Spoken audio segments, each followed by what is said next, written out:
Hi there, it's Debbie from celestialastrologyhealing.co.uk, and today I'm talking about the forthcoming new moon in Scorpio on Friday, the 1st of November. So this is a lovely image, and I have a nod to the Scorpio Samhaine season as well, wearing this mask from Venice, which is like keeps you hidden, which is quite a scorpionic thing. So welcome to my channel if you're new here. I tend to do new moon and full moon videos and sometimes some in between, but this is a very dynamic new moon in Scorpio. And what I plan to do is share some imagery of the rulers of Scorpio, which is Mars, the traditional ruler, and Pluto, the modern ruler, and look at the heavens with a map of the heavens and all the other planetary aspects, and then give some delineations for all the signs of the Zodiac, from Aries through to Pices. So welcome if you're new here. I really would appreciate your support to subscribe to my channel. If you like what I offer, press the like button, leave a comment below. And also I will be honouring our ancestors at this time of Samhaine, which is the Celtic celebration here in the UK, where we honour our ancestors and our lineage, because you'll probably hear it all over social media. The veil is supposed to be thin at this time of year. So I'm going to show a wee chart of the cycle of the year. And this is a cross-quarter day at Samhain, or All Hallows Eve, or Halloween. So bear with me and welcome here. And I hope you enjoy my video. So I always like to start my videos with some imagery, and this is an image of the scorpion and the wee glyph here of Scorpio, which is a bit like an M with an arrow on the end, which represents the sharp tail, the stinging tail. So Scorpio is a fixed water sign, and it's yin as in receptive energy. And the sun moved into Scorpio on the 21st of October, or the 23rd if you are west of the UK, in the States or Canada, etc. And it will be in Scorpio until the 21st of November before ingressing into Sagittarius. So this whole month of the year is quite symbolic, as we tend to go inward, as we've had the last harvest of the seasons here in the Northern Hemisphere. So yeah, the scorpion has an armor, a very tough outer shell. It could be seen as like battle armor to protect itself, because Scorpio energy is very tender and sensitive. It's deep water. It's what lies beneath. There's a secrecy about Scorpio. It's about the hidden, the intuitive, the unspoken, the radar, picking up energies with fine antennae and having high emotions and high intuition, and you know, in tune with emotional currents and things like that. So that's very much a Scorpio thing. So it depends on where this Scorpio cusp is in your own natal chart. And if you know your time of birth, you can cast a chart using free websites such as astro.com or AstroSeek or Cafe Astrology, excuse me. All you need to do is put in your name, date, place, and crucially time of birth to get your ascendant. And then you can see where your ascendant is. I use the whole sign house system, which gives you chunks of houses going round anti-clockwise from the 9 o'clock position. And I would encourage you to try using the whole sign house system, which gives you one whole house or sign of the zodiac for your rising sign as the first house and going anti-clockwise around the wheel.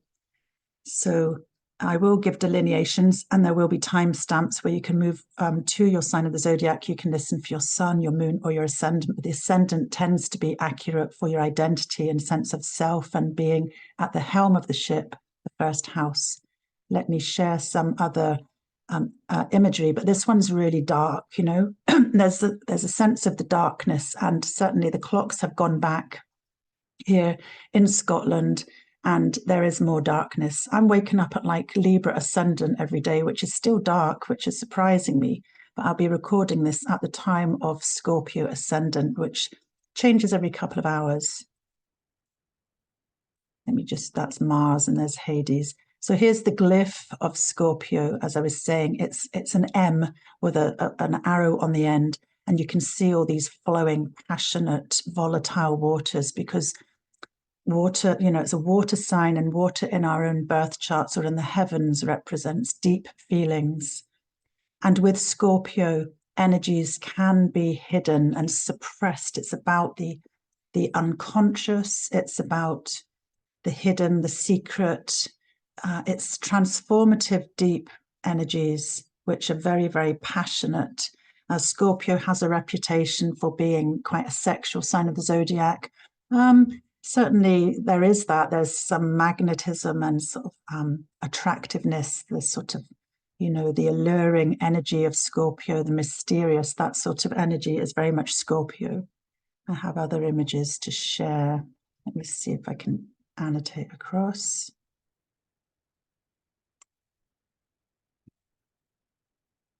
Yeah, this is a very powerful image here with the glyph of Scorpio in the center, and then these scorpions and this sort of red and black, they're very dark, passionate energies. If you see any animals in nature that are red and black, it's like a warning sign, like poison or danger, don't touch sort of thing. And that's very much Scorpio protecting itself, and the tender, passionate feelings that lie within is very much a Scorpio energy. And some people might say, well, I don't have any planets in Scorpio in my chart. So what you look at is the house cusp where Scorpio is, and then the traditional ruler would be Mars. So then we would look at where Mars is in your chart, and then see what condition Mars is in, what sign of the zodiac, and the aspects that Mars makes to other planets to know the condition of the house that Scorpio rules in your chart. And in modern astrology, Pluto is the modern ruler, which was discovered in the 1930s. But for thousands of years, using ancient astrology, Mars was the traditional ruler. Let me bring up some images of Mars. Here we have Mars, the god of war. So he also rules Aries, which is the fire sign. And in Aries, there's this dynamic warrior, god of war, battles, fighting, conflict, protecting those, going to the battlefield and martyring himself in a way of protecting others that are weaker. So he is very much a warrior, and he is one of the malefic planets in our birth charts. He is the lesser malefic, and Saturn is the greater malefic.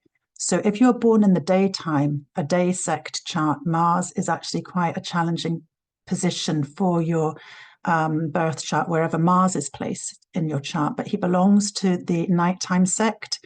So if you were born in the nighttime, Mars tends to be more helpful to you, and he can, bring you rewards for the action and assertion and things that you do and achieve in your life and give you power. But this will depend, I'd have to see your own chart to see if there were other tricky energies. And Saturn would be the opposite planet of challenge for you. So Saturn belongs to the daytime sect. So Saturn is helpful for people in the daytime who are born in the daylight hours, but he's more challenging to people born in the nighttime sect. So Mars also rules the deep fixed water sign of Scorpio.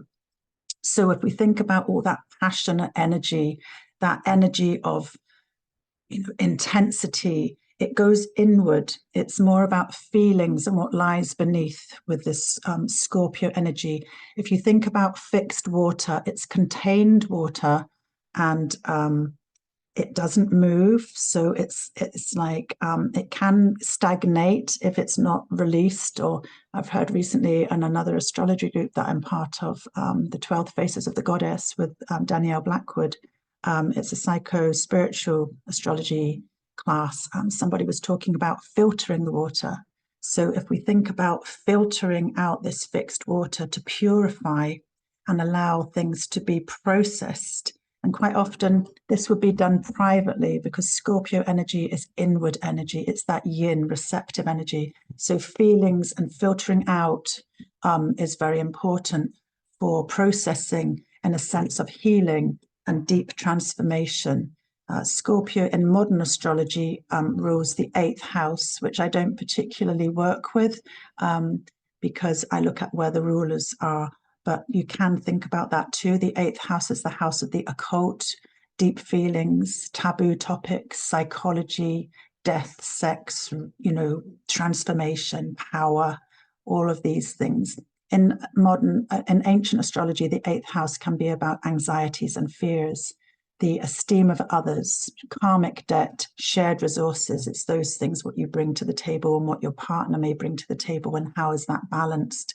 And it can be money from others, money that comes in through others that support you, other people's money, joint finances. So here's the warrior planet Mars. He is the traditional ruler of Scorpio. And now look at this powerful image. Again, we've got the dark black and we've got the red. So this is Hades, god of the underworld, and he's here with Persephone holding the pomegranate. The pomegranate represents the temptation that Persephone was lured by, because she is the Earth Mother, daughter of Earth Mother Demeter, her only daughter. And Hades, god of the underworld, came up from his kingdom and saw Persephone in the fields. She wore a white gown, she's got her long hair, she was innocent, and he sort of fell in love with her and wanted to basically overcome her. Pluto, Hades, he's about power and control. He abducted her and took her to the kingdom of the underworld, where he introduced her to the pleasures of the unknown, which include sex and taboo, secrets and mysteries and connections. And when we think about the dark underworld of the earth, it can be frightening because it's shadow, it's the inner, hidden, suppressed energies that Pluto represents. But within the earth, we also have treasures that we can find within, such as, jewels and gemstones and beautiful gifts from Mother Earth that can be, taken and discovered. So Pluto energy is intense. So basically, Hades fell in love with Persephone after abducting her and raping her, and he didn't want to let her go. And Earth Mother Demeter was distraught at not finding her daughter, her only daughter, and she begged the gods to help her find Persephone. And during this time of grieving, all life on earth died. So basically that changing of the season, where the trees lose their leaves, all fruits wither or are harvested, and there's just a sense of there's no life. That's what happened when Persephone was in the underworld. So Demeter turned the earth barren. But eventually there was a pact made between Hades, Pluto, and Demeter to allow Persephone to return to the earthly realm. And during that time where she returns to the earthly realm from the underworld, that's when we see signs of life again, from spring blossoming into summer. But unfortunately, because Persephone had eaten 4 seeds of the pomegranate, this indicated that she had to return to Hades' kingdom for 4 months of the year, which is our winter season here in the Northern Hemisphere. So that's the archetypal meaning of Pluto. So Pluto represents power, control, submersed, suppressed, deep, passionate feelings. So Mars and Pluto rule this Scorpio new moon. Very intense energies here.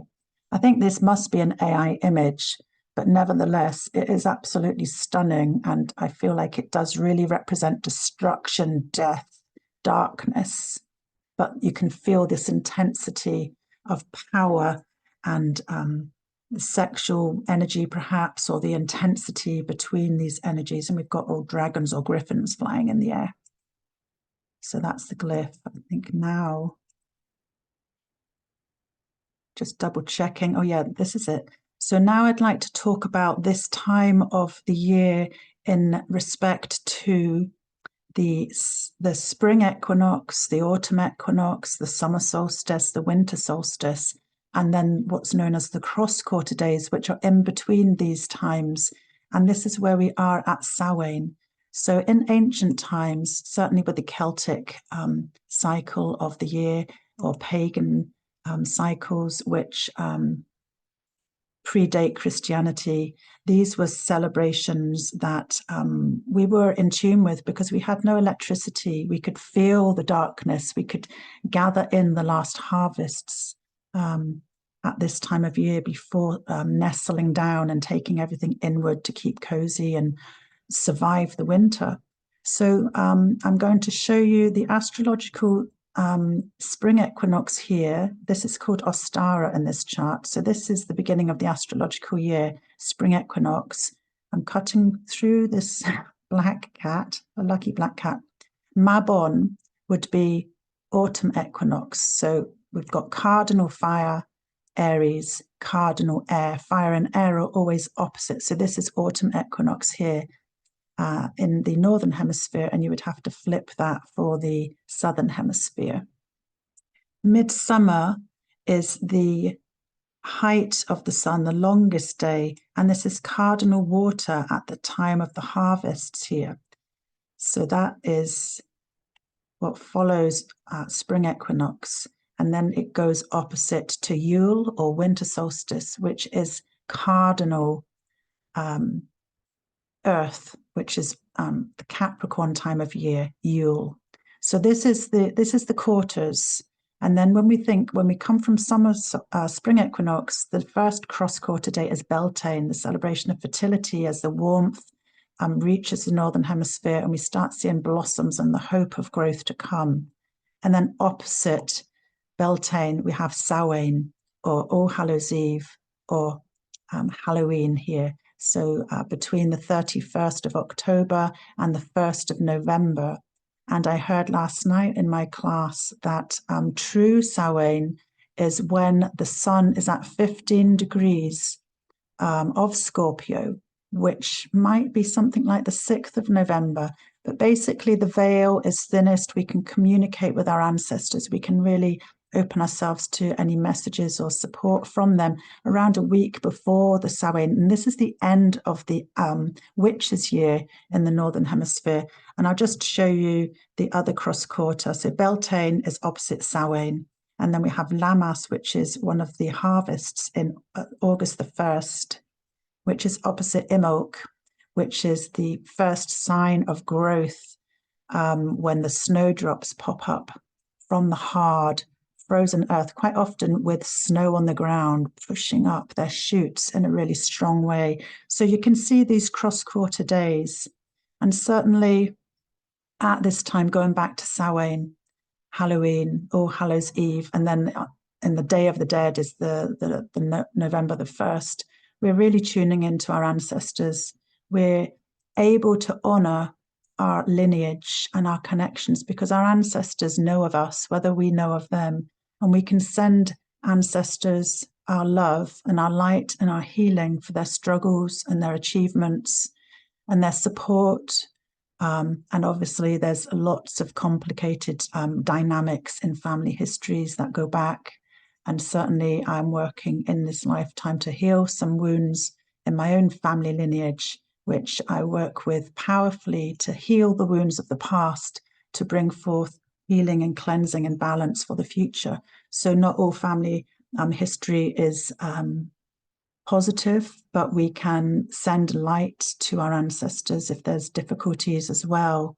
And all the love that we have received from loved ones in spirit, we can give gratitude for. And I was recently at a celebration in our village hall last weekend with friends who are actually Druids. And we sat in circle. There was a beautiful shrine in the center, and there was skulls, and there were gifts of fruits such as apples, which are still around if you're lucky to find them in the Northern Hemisphere. And there were gifts of homemade oat cakes, homemade cakes and mead. So what we can also do is also lay a place of a meal for an ancestor that we'd like to invite in with love and gratitude. And then we can either eat it whilst thinking of them, or we can offer it to the earth afterwards, where it can be taken into the earth or eaten by animals, as long as it's not anything too harmful. So that's something that we can think about doing at this time of Samhain. I'm wondering whether I should take off my mask now and replace it with my glasses.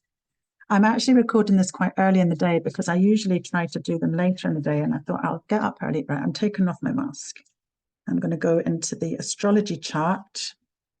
I bought this mask in Venice years ago.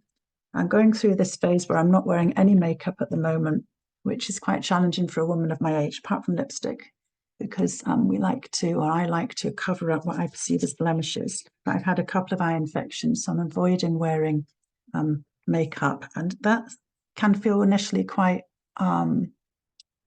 what would I say, revealing, you know, because I'm quite perfectionist and like to hide my flaws. But I've been to Crete, I've got a little bit of a tan, and I haven't worn any face makeup other than a bit of lipstick recently. And I'm now getting to the point where I'm actually feeling quite liberated by not wearing makeup, because the light within shines through. My mother used to say that. My mother in spirit used to say, your beauty's within. It doesn't matter what you look like on the outside. And certainly if you feel a connection with people and feel people's passion, it comes through the eyes, doesn't it? So anyway, I've gone off track there. So what I'm planning to do now is show a chart of the heavens and talk about what's going on in the heavens. And it's very, very dynamic. So let me just find that again. Okay, here we go. Again, if you're interested in hearing more of my sharings astrologically, please press the subscribe button. I feel like if I reach 1,000 subscribers, I'd like to give away a free reading. I think that's about how many, I don't know, I've got 940 something. Yeah, so I need about 40 odds more subscribers, and then I'll give away a free reading by live recorded Zoom or pre-recorded Zoom. So press like and subscribe if you're able to support me. This is a free offering that I do because astrology is my passion and reading people's birth charts is a real passion of mine. So thank you for that if you're able. So let's have a little look at what's going on in the heavens, and there is a lot going on in the heavens at this time of new moon. So whenever there's a new moon, this means that the sun and the moon are exactly at the same degree and minute. So we have the sun and the moon at 9 degrees Scorpio, 35 minutes. That's quite a large circle, but because it encompasses the midheaven if you were a Capricorn ascendant, and Mercury at 28 degrees Scorpio, 13 minutes. Maybe go back and just point it out with an arrow just now. So here we are. Every time there's a new moon, the sun and the moon are exactly at the same degree and minute. And we tend to only get one every year. Sometimes we get 2 full moons, and they're called blue moons. So the ruler of Scorpio, as I was saying, is Mars. Okay. So Mars is in part of a grand water trine at 29 degrees Cancer, 4 minutes. Mars is going to be spending about 6 months in total in the sign of Cancer, which is Mars's fall, the place where Mars works hard to use his energies in a very emotional, protective, family-orientated way, like a mother bear energy, where home, security and safety is really important. Normally, Mars spends about 5 or 6 weeks in a sign, but because Mars is just going to go edging into Leo and then retrograding back into Cancer, this area of Cancer is going to be highlighted for us all with Mars's protective energy there. Yeah, and it can be quite volatile emotionally because Cancer is ruled by the moon, which is a serpentine nature of change, you know, dark moon, which is where we're at now. In the heavens, the moon isn't seen at new moon. And you may hear make new intentions at new moon, which is fine. You can contemplate that, but there's no light to actually build that yet. So you can contemplate that. And there's usually a sliver of light after about 2 days after the new moon, but you won't be able to see the moon in the heavens at this time, a dark inward time of Scorpio, sensitive, inner, deep, passionate, penetrative, mysterious, dark energies. So I'm going to draw the trine where Mars, the traditional ruler, is. And Mars is trining Mercury in Scorpio at the moment. Mercury will be moving shortly into Sagittarius because Mercury is at the 28 degrees, almost at the anaretic degree, but we won't call it that because it's still 28 degrees and it's 29 degrees when a planet's in the anaretic degree. So Mercury, the planet of communication, our mind, our ideas, how we can interact with others. It can be related to selling certain things because Mercury is many things. He's the messenger of the gods. He's a psychopomp. He can take spirits from the earthly realm to the realm of crossing over to the realm of the other world, what comes after this earthly realm. He can be the magician. He can be the merchant. He can be the mischievous one. He's many things. So he is about our communications. So again, Scorpio energy, the energy is deep and it's mysterious and it's inward. So our ideas and our thoughts may be quite held within at this time. And because there's a secrecy about Scorpio, you know, sometimes we can even hide those feelings from ourselves if we don't give ourselves time to tune into what's going on. So it's a great time of inner reflection. So Mercury is also in a trine to Neptune in Pices at 27 degrees, 29 minutes retrograde. So this is creating a water trine. Neptune actually rules Pisces in modern astrology. Neptune was discovered, I believe, can't remember exactly, 1800 and something. Traditionally, Pisces was ruled by Jupiter, the largest planet of the solar system over here. That looks like a 4. But in modern astrology, Neptune rules Pisces. Neptune is god of the sea. He is Poseidon. So Neptune, again, is in this flowing water element of change, mutable, fishy swimming in opposite directions, or the shoals of fish getting drawn to go where others go, the collective, feeling all of those things. And then Neptune is in a trine to Mars in Cancer, which I've talked about as well. So a trine is the nature of Jupiter. It's a harmonious flowing energy. So there's energy that is bringing potential for flow, harmony, opportunity, and something positive coming from our deeper emotional states at this time. So bearing in mind that Mars is a bit uncomfortable, Neptune's about the collective, and Mercury is about the depths. Those are some of the energies that are going on. But also at the same time as this trine, we also have sextile aspects happening, which are 60-degree aspects. So when we look at Mercury, 30-60, a 60-degree aspect to Pluto at 29 degrees in the last anaretic degree of Capricorn. And Pluto is in a sextile to Neptune in Pisces. So this is called a kite when you have a 60-degree aspect with a trine. So this is one of the kites. There's several kites going on here. So again, the sextile aspect is a harmonious aspect, the nature of Venus, the goddess of love and beauty and harmony. She is the lesser benefic.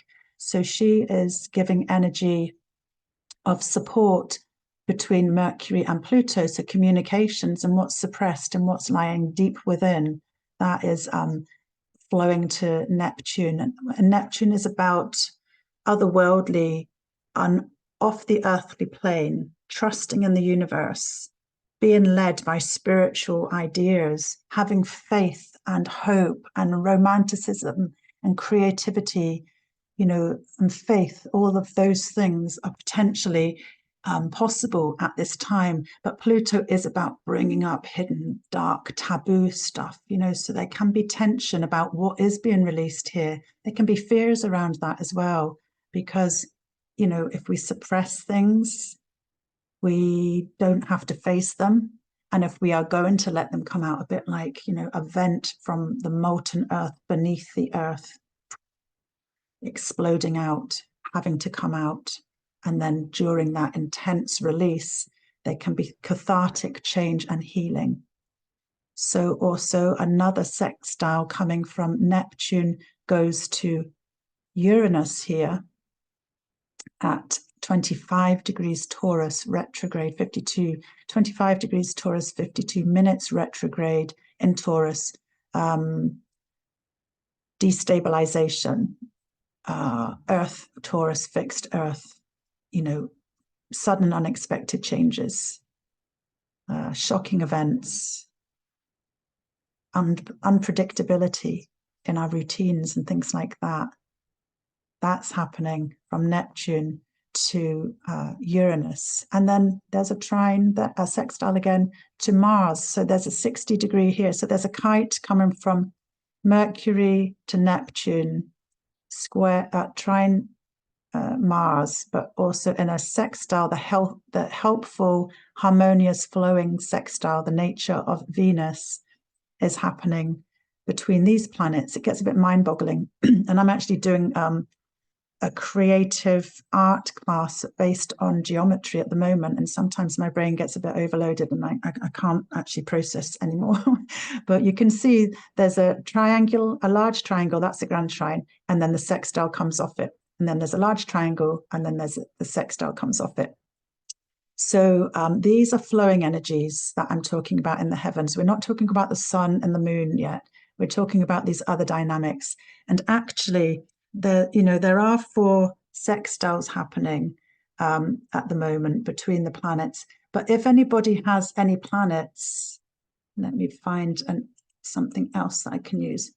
Up here, at the last degrees of Virgo, maybe from about 24 degrees to the end of Virgo, then this would also create another sextile up here. And I've actually got a stellium of planets up here. So I feel like 30, 60, this could be a really harmonious energy. It doesn't quite look right at the moment because let me take those arrows down a bit. It would be down here. You can see there's a hexagram in the heavens here. So for me, I think this is going to be quite a potentially cathartic, positive new moon, as well as all the other energies, because I've got as planets up here between 24 and the end of Virgo. So certainly these are some positive energies going on in the heavens for everybody at the time of this new moon. But let's talk about some other things that are going on. Pluto is the traditional ruler of Scorpio for thousands of years until, the modern ruler discovered in the 1930s. So when a planet is discovered in modern times, we look at what's happening in society to give the significations of what that planet might actually represent. And Scorpio, Pluto, was discovered at a time of great hardship. It was what do you call it? There was poverty, there's lack. It was after the First World War and the Great Recession, that's what I'm looking for. The Great Recession, and also the plutonium molecules were being discovered. So there was real pain and suffering and intense energies going on. So Pluto can represent quite dark, heavy energies as well. And he is Hades, as we talked about earlier in this video. Hades, god of the underworld, so suppressed, hidden power dynamics, control issues, finding your power, bringing up the truth. So Pluto and Mars, these are both the rulers of Scorpio. These are in an opposition, and you may have heard this from other astrologers if you listen to other astrology channels, that this is a very powerful dynamic energy. And in mundane astrology, which I don't particularly focus on, which is about world events, these god of war and god of the underworld are in this tug of war opposition. The nature of Saturn, the distant planet of the solar system, there's this sort of pulling, tugging, trying to find balance. Who wants to win? They both want to win, so it's like, can there be a point of harmony between these two powerful deities? And symbolically for us, we, may be feeling stirrings, anger, aggression, things bubbling up that have been held down. But we are, responsible for our responses. And and how we react. You know, we can't change what's happening, but we can change how we react to them. So always taking a breath, always noticing how you're feeling, what energy of that is your own energy and what's coming from others. That's a triggering. You know, you may feel triggered. Instead of saying, you trigger me, you could say, I feel triggered by that, or inwardly think about that and see what's coming up for you to heal things that are coming up that need to be shifted and need to be changed. So that's the powerful rulers of this new moon. And Pluto is at the anaretic degree of Capricorn. This is the last opportunity that we will all have to work through whatever this Capricorn house represents in our own birth chart, depending on your ascendant. So if you're a Capricorn ascendant, this is about you, your first house, your identity, your psychology, how you show up in the world, your sense of self, how you're at the helm of the ship in ancient astrology. The first house is about your health, your vitality, you. Not all the houses are about just you, but this is.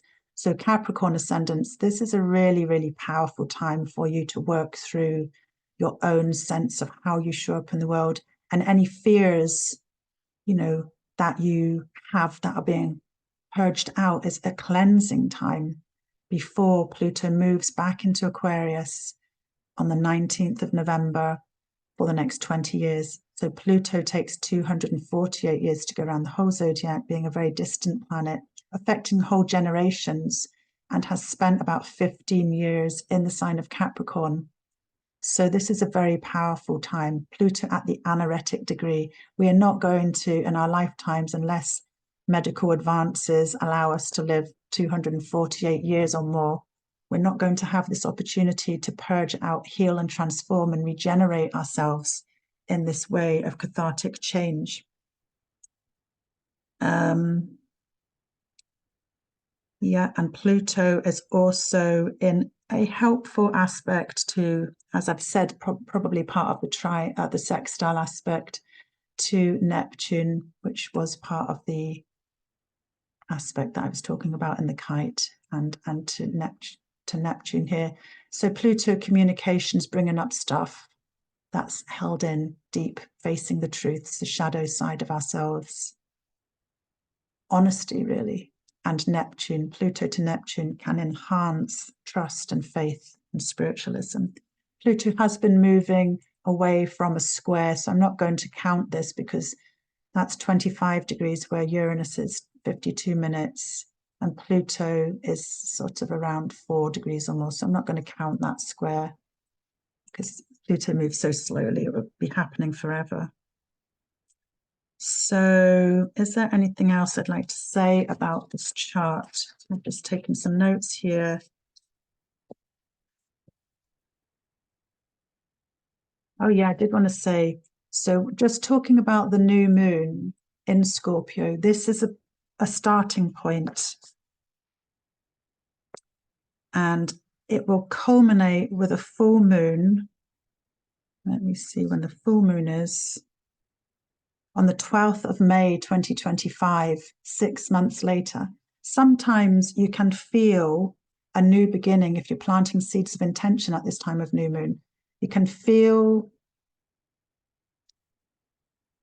energy building towards what you're trying to bring to fruition within a couple of weeks. In about 2 weeks' time, when we will have a full moon.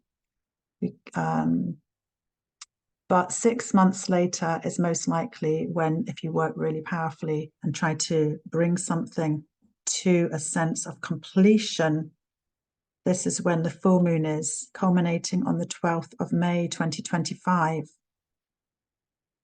So the Scorpion house and the Cancerian house is very important for us.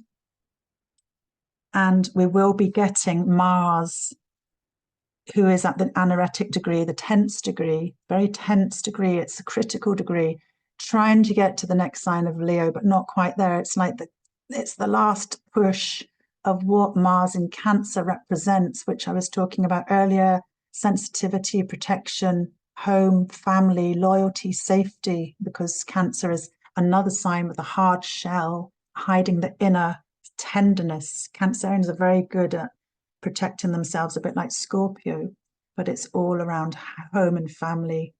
Cancer carries her home on her back and, you know, sideways off, you know, to safety.